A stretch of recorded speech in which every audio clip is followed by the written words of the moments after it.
Coach Ramirez paced across the dusty field while early sunlight painted long shadows beside the practice cones. The Hillcrest Hawks, 12 wide-eyed sixth graders, tightened their shoelaces and watched him with nervous curiosity. Coach cleared his throat, blowing his whistle once for silence that echoed against the bleachers. He announced a brand-new skills gauntlet designed, he claimed, to reveal who truly carried the team. Whispers fluttered through the lineup like startled birds, because no one had heard of a skills gauntlet before. Coach lifted a clipboard thick with handwritten drills, diagrams, and bright red question marks. He said each player would move alone through stations testing speed, memory, strength, and creativity. He grinned while saying the results would decide starting positions for the upcoming championship game. Jordan Reed, the smallest forward, felt his stomach fold like paper at the word championship. Although Jordan loved basketball more than cartoons, he often sat on the bench during big matches. His passes were smart but timid, and his jump shot lacked the flashy our coach praised in others. Behind the backboard, a stray breeze rattled loose banners, and Jordan wondered if the wind felt nervous too. Danny, the tallest player, nudged Jordan and whispered that this gauntlet would be an easy way to prove strength. Jordan forced a smile, pretending the joke didn't sting like gravel in his shoe. Coach raised a finger and promised that no shortcut or buddy system would help today. He said talent lived in numbers and times, and stopwatches never lied. Jordan swallowed the taste of chalk dust, wishing stopwatches measured heart instead of feet. Parents began arriving on the metal sideline seats, sipping coffee and waving phones set to record. Coach motioned toward a patch of dirt where cones formed a twisting maze. Just beyond the maze sat a row of tall crates marked with bold question marks. Behind the crates stood a narrow balance beam poised over a kiddie pool dyed neon green. The final station featured a hoop positioned on a moving cart pushed by an assistant with a stopwatch. Jordan's heartbeat counted every station like ticking bombs. Coach explained that each player would have exactly 5 minutes to complete the entire course. Stations failed would add 10 seconds to their total time, lowering their rank on his chart. Danny flexed his arms and rolled his shoulders as if cameras already flash around him. Maya, the fastest sprinter, stretched and smiled because speed courses were her sunrise. Jordan checked his laces again, noticing a tiny fray he had ignored for weeks. He tied an extra knot, telling himself knots were quiet promises to stay strong. Coach clapped and called for volunteers, but no hand moved, so he began alphabetically. That meant Danny first and Jordan nearly last, leaving plenty of time for worry to grow teeth. The whistle shrieked, and Danny exploded into the maze with the confidence of a parade drum. He zigzagged, knocking only one cone, and parents cheered louder than seagulls at the pier. Jordan inhaled each cheer like cold water poured over his head. He tried to imagine the field empty, but echoes of applause stuck to the grass. Coach scribbled numbers while his assistant reset cones and wiped mud from the balance beam. Time kept rolling, and Jordan felt it press against his back like a heavy backpack. He whispered a small promise that he would simply try his best, even if best felt tiny. The breeze carried the sweet smell of fresh-cut grass, reminding him of summer evenings practicing alone. Somewhere deep inside, a quiet spark of determination flickered, refusing to be stepped on by fear. Danny jogged back, breathing hard, flaunting his time of 2 minutes and 50 seconds like a gold medal. Coach praised Danny's hustle, then called Maya to the line with a confident nod. Maya darted through the maze like lightning tracing cracks on pavement. She leaped every crate and spun across the balance beam without wobbling. The crowd gasped when she sank a perfect shot into the moving hoop. Her final time set a new record of 2 minutes flat. Jordan clapped for her, genuine admiration beating out jealousy for a moment. Player after player ran, slipped, recovered, and dove toward the finish line. Some swam the kiddie pool accidentally, splashing neon water onto squealing friends. Coach's chart filled with numbers circled in blue for starters and red for benchwarmers. Jordan counted 8 blue circles before his name even came up. He rubbed his palms again, surprised to find them cold despite the rising sun. Coach finally called Jordan Reed to the line, voice steady like a judge with a gavel. Jordan stepped forward, feeling every eye like a spotlight. He remembered his dad's advice, play smart, not loud. The whistle cut the air, and Jordan burst forward faster than he expected. His small frame weaved through cones with the ease of a needle through cloth. At Station 2, he faced the crates stacked higher than his chest. Instead of muscling over, he used their edges as stairs, hopping lightly to the other side. Parents murmured at the clever move, and Coach's eyebrow rose. Jordan reached the balance beam, remembering hours on his cousin's backyard fence. He steadied his arms like airplane wings and tiptoed across, refusing to look down. Halfway, a gust threatened to shove him, but he bent knees and rode the wind like a surfer. Cheers erupted, small but strong, pushing him forward. The dyed water remained still, untouched beneath him. He landed on grass and sprinted to the final station where the moving hoop waited. The cart jerked left then right, testing focus. Jordan bounced the ball once, timed the arc, and released with quiet certainty. The ball kissed the backboard and rolled around the rim, suspense swirling like slow syrup. It finally dropped through the net with a satisfying swish. Gasps turned into thunderous applause, louder than when Danny finished. Jordan crossed the line, chest heaving, eyes wide with surprise. Coach stared at the stopwatch, mouth parted as if words had escaped. The assistant showed Jordan the time, 2 minutes and 10 seconds. It placed him second only to Maya and well above Danny. Jordan's teammates crowded him, offering high fives he had never collected before. Danny forced a grin, but his shoulders sagged like wet towels. Coach scribbled a blue circle beside Jordan's name, pressing the pen so hard it dented the paper. Jordan felt lighter than air, yet part of him wondered if this win would truly last. As players reset equipment, Coach walked away silently, clutching the clipboard like a puzzle missing pieces. Practice ended, but Coach called a private meeting under the bleachers where cool shade smelled of metal and dust. He told the team the gauntlet would repeat tomorrow with added twists. Parents raised eyebrows, yet no one argued with the plan. Coach believed one run was not enough to reveal consistent talent. Jordan nodded, though his legs already ached from adrenaline fading. After dismissal, Jordan's best friend Sam biked alongside him on the way home. Sam had watched from the stands and replayed Jordan's shot on his phone like a highlight reel. Jordan laughed, half disbelief, half joy bubbling in his chest. At home, his mom celebrated with extra spaghetti, calling him Mr. Second Place Superstar. Jordan blushed, wondering if he could become Mr. First Place tomorrow. That night, he studied the course layout sketched from memory into his notebook. He noticed that height helped with the crates, but quick thinking mattered more. He practiced footwork in the hallway until his dog barked at the squeaky shoes. Before bed, Jordan balanced along the bathtub edge, pretending it was the beam. He whispered, "Smart, not loud," then fell asleep dreaming of neon green rivers and cheering crowds. Dawn arrived dressed in pale pink clouds, and Jordan raced to the field early. Coach was already there, hammering taller stakes into the ground for a new challenge. The balance beam was narrower by 2 inches, and the kiddie pool looked deeper. New crates had uneven surfaces, making leaps harder. The hoop moved faster, controlled by a small motor rather than an assistant. Maya examined the changes with an excited grin. Danny frowned. Jordan breathed slowly, imagining each station like levels in a game he could solve. Coach grouped players by yesterday's ranking, starting with lower performers first. Jordan watched the early runs, noting every slip, wobble, and clever recovery. One teammate used a slide technique on the beam, but fell into the pool. Another tried to power through crates, only to trip over jagged edges. Maya's turn arrived, and she sprinted with hurricane speed. Yet the new beam tricked even her. She dipped a toe into the water, adding penalty time. She still finished strong, but her face tightened in frustration. Danny, determined, attacked the course but overstrided the narrow beam and splashed hard. Water soaked his shoes, making the final sprint heavy and slow. His time worsened by 15 seconds, and his confidence cracked. Jordan stepped to the line, pupils steady like marbles. The whistle blew, and he glided through cones smoother than yesterday. At the crates, he used a sideways shuffle, leveraging knees instead of jumping, saving energy. On the narrow beam, he crouched slightly, lowering his center of gravity like a tightrope walker.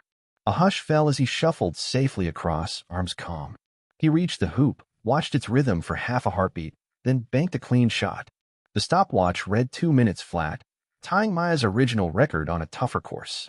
Coach exhaled sharply, as though someone had punched surprise into his lungs. After the second gauntlet, Coach gathered the team in the locker room filled with echoes and sneaker squeaks. He announced a final test scheduled for Saturday during the community showcase. The showcase would pack the gym with parents, scouts, and local news cameras. Coach claimed the added pressure would reveal mental toughness along with skill.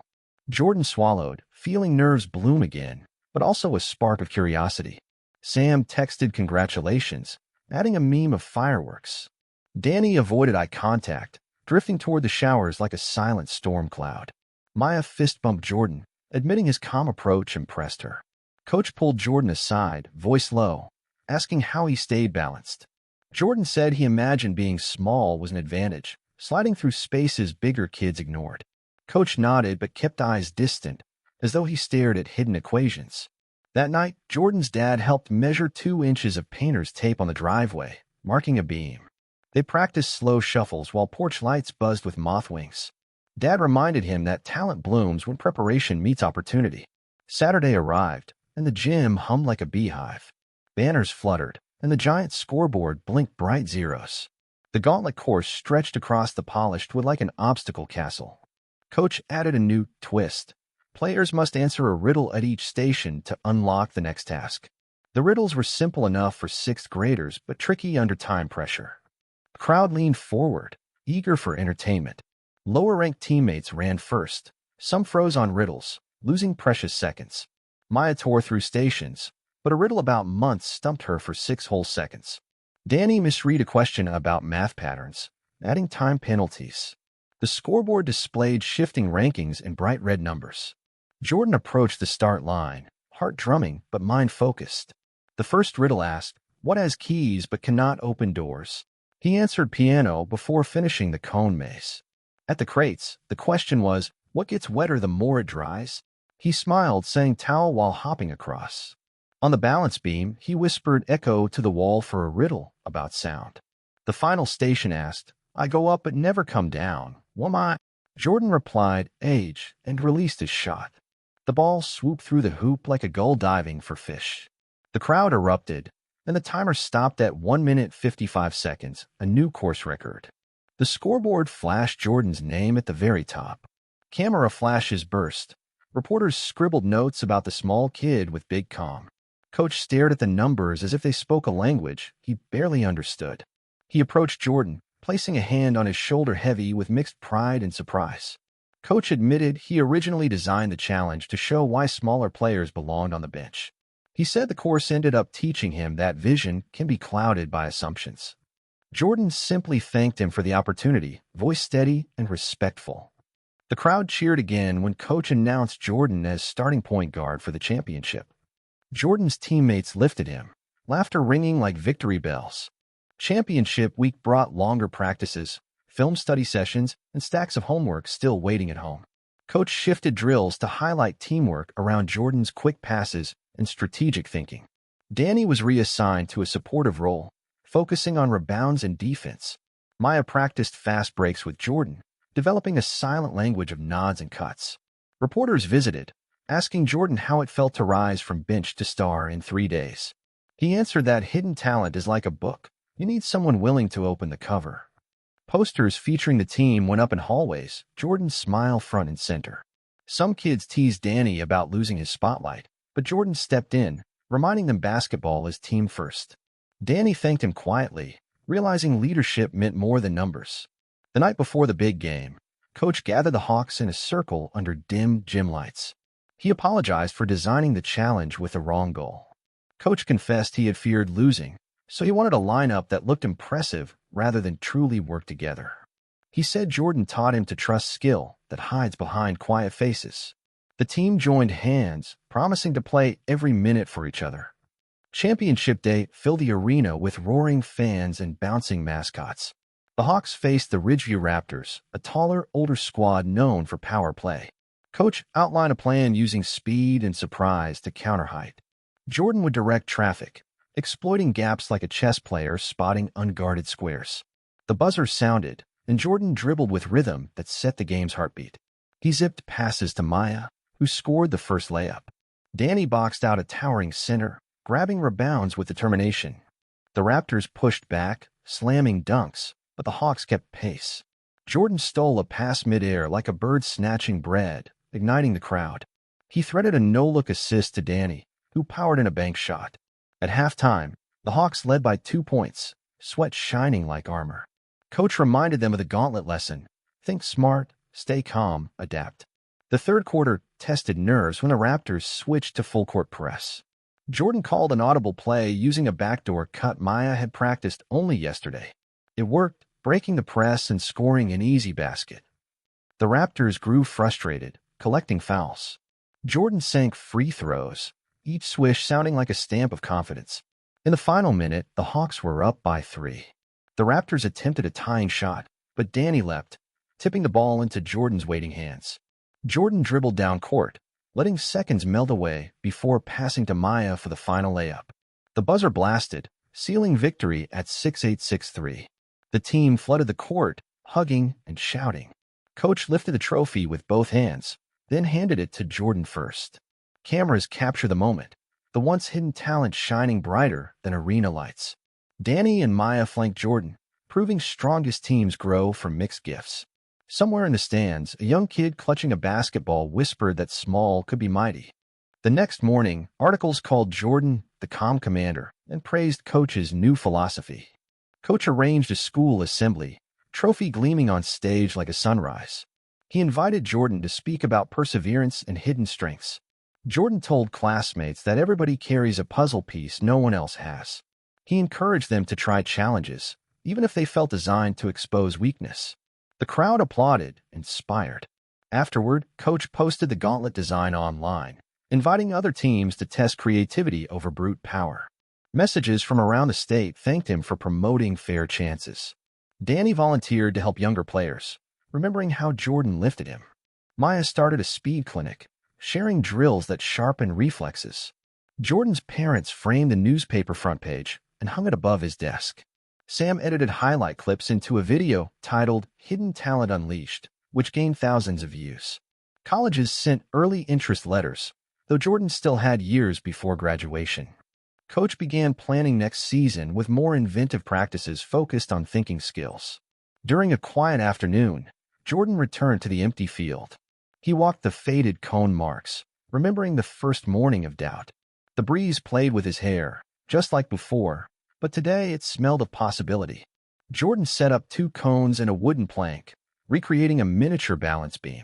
He practiced slow steps, because growth never ends when victory begins. The sun drifted lower, casting golden light over grass tips. Jordan imagined future challenges, knowing fear could become fuel. He whispered thanks to the field, the crates, even the neon water that once scared him. Coach arrived, carrying fresh water bottles and a grin. He asked if Jordan wanted to test a new puzzle drill. Jordan nodded, excitement sparking. They set up memory cards along the beam, forcing balance and brain to cooperate. With each pass, Jordan remembered symbols and guessed patterns, laughing at mistakes. Coach laughed too, free of old doubts. They trained until dusk painted the sky violet. Fireflies twinkled like tiny trophies scattered in the dark. Coach told Jordan that leadership is a candle. When you share it, everyone sees better. Jordan promised to keep sharing. As they packed up, Coach thanked Jordan for teaching him to search beneath the surface. Jordan shrugged, saying every seed holds roots we cannot see. On the walk home, Jordan hummed, shoes tapping rhythms of courage. He noticed his old frayed shoelace finally snapped, but he smiled, ready for newer, stronger laces. Night spread above, stitched with stars that looked like millions of blue circles on Coach's chart. Jordan realized hidden talent is like starlight. It was always there, sometimes you just need darkness to notice. He picked up his pace, eager to write new plays inside his notebook. Because the story of a quiet kid with hidden talent had only just begun. Jordan woke up early the next Saturday, the championship trophy still shining on his dresser, but he knew a new season of growth would begin long before the next official basketball schedule appeared on the school calendar. He packed a backpack with a worn notebook, fresh water, and the frayed shoelaces he had replaced, wanting a reminder of the doubts he had already beaten once before. Coach Ramirez had invited him and several teammates to a community sports clinic where elementary kids from different neighborhoods would try basketball for the first time. Jordan felt butterflies, not from fear of competition, but from the responsibility of guiding others the way Coach and his dad had guided him during the gauntlet trials. When he reached the gym, colorful posters read Hidden Talent Camp, Discover Your Spark, and Jordan smiled because the title echoed his own experience exactly. Maya greeted him with a stack of bright orange cones. explaining that she designed a mini obstacle course to teach footwork through fun rather than strict drills. Danny carried a box of soft foam balls, softer than regulation, so smaller hands would not sting while learning proper shooting form near adjustable hoops. Coach clapped the group together, handing Jordan a whistle and calling him lead mentor, a title that felt heavy yet exciting on the thin cord around his neck. Parents in the bleachers watched shyly as their children shuffled onto the polished floor, some hugging stuffed animals for comfort beneath oversized jerseys. Jordan blew the whistle in a soft tweet that sounded more like a friendly burr than a command. Then he bounced the ball low and steady while explaining that control always beats noise, the same quiet power that once helped him slip past wobbling crates and shaky beams on Coach's gauntlet. He told the kids that every mistake was like stepping on a squeaky floorboard. It reveals where to lay stronger support beams, not a sign to stop walking. Practice fixes the squeak just like patience fixes form. A small girl named Lila dropped her ball 5 times, cheeks flushing, but Jordan knelt, comparing her bounce rhythm to a favorite song, and soon she smiled while dribbling in time. The first station in Maya's Rainbow Arrow course zigzagged like candy cane stripes, and Jordan urged everyone to count arrows in a sing-song chorus, turning footwork into a playful chant that tied rhythm to memory one careful step at a time. At Danny's foam ball hoop, Jordan dared the kids to bank each shot off the backboard's white square, reminding them that the backboard is a silent teammate who never complains and will gladly guide the ball home if you give it gentle respect. Soon the gym filled with laughter that ricocheted off championship banners, sounding like the happier echo of the gauntlet cheers that had once tightened Jordan's shoulders, but now felt as light as soap bubbles floating toward the ceiling fans. Halfway through the clinic, Coach unveiled a surprise teamwork puzzle. Each group had to build a cardboard jigsaw of a bright orange basketball court, and every misplaced piece meant 10 extra dribbling laps around the three-point line. Jordan remembered riddles from the showcase and suggested kids look for corner markings first. Because corners rarely hide, they show the start of any big picture. Lila found a corner piece shaped like a tiny rectangle, and the group cheered as Jordan placed it on a floor, proving small wins lead to full victories. After the puzzle game, Coach gathered everyone for a friendly scrimmage where mentors ran beside new learners, mixing the teams so no side felt hopeless, and laughter replaced pressure as the ball zipped across shiny midcourt logos. Jordan purposefully passed the ball to kids who had not yet scored, watching their eyes widen as the net swished, turning doubt into sudden confidence. Danny blocked a taller mentor gently, then high-fived the surprised child who attempted the layup, showing defense can teach respect, not just stop points. Maya sprinted the sideline, guiding a trio of giggling twins who shared one ball but 3 different shooting forms, all of which improved in minutes. The scoreboard stayed dark because Jordan insisted the clinic was about discovery, not final scores, and Coach agreed by draping a giant blue banner over the lights so no one could chase numbers instead of new skills. During a water break, Jordan explained to parents that hidden talent can hide under shy smiles, wrong techniques, or simple fear of loud gyms. He suggested setting small challenges at home, like dribbling around kitchen chairs, to build confidence quietly before facing bigger crowds. Coach announced a final relay combining dribble, pass, and mini riddle tasks, echoing the famous gauntlet but with silly questions about cartoons and fruit. Lila's team struggled until she solved a riddle comparing basketball to an orange planet, and Jordan shouted encouragement that boosted their speed to the finish line. When the relay finally ended, every child received a bright sticker shaped like a blue circle, just like the marks Coach once drew beside leaderboard names, but today the circles celebrated courage and effort, not ranking or speed. Jordan held his whistle and realized leadership is less about barking orders and more about weaving every voice into the same hopeful song, a melody that grows louder only when many singers join in. Parents applauded wildly as the clinic closed, phone flashes popping like camera fireflies, capturing sweaty smiles, loose ponytails, and shoelaces whipping in happy knots across the shining hardwood floor. Coach presented Jordan with a new clipboard, blank pages ready for drills that he would create, symbolizing trust in his growing coaching instincts. Jordan traced the smooth wood, remembering the dented clipboard Coach once gripped when disbelief shadowed his eyes, proof that belief can reshape even seasoned adults. As the crowd drifted away, tiny Lila scampered back and pressed a crayon drawing into Jordan's hand. It showed him balancing on a beam with a cape fluttering behind, and underneath she had printed, "Thank you for teaching me, I can be brave." Jordan promised to tape the drawing inside his locker door as a forever reminder that small lessons travel far, spreading warmth like morning sunlight sliding through half-open curtains on the first day of summer vacation. On the walk home, Jordan hummed a tune from gym class, his shoes tapping brave rhythms on the pavement while street cat shadows darted beside him like quiet teammates cheering in secret. Maya teased that Jordan would coach in the pros someday, and Danny joked he would happily lug water bottles just to stay on the bench, their laughter washing away every last grain of old rivalry. Jordan answered that success tastes better when everyone brings a spoon, a line that made Coach grin wide beneath the brim of his cap. The group ambled home along the quiet sidewalk, passing porch lights and blooming honeysuckle fences, while a single basketball bounced between them in steady beats that echoed like a calm, shared heartbeat of future dreams. Streetlights flickered on, reminding Jordan of stars over the field, and he felt the same gentle promise of endless space ready for exploration. He smiled at the memory that hidden talent lives everywhere, a gym, a driveway, maybe inside tomorrow's worries, always waiting for a brave whistle to call it forward.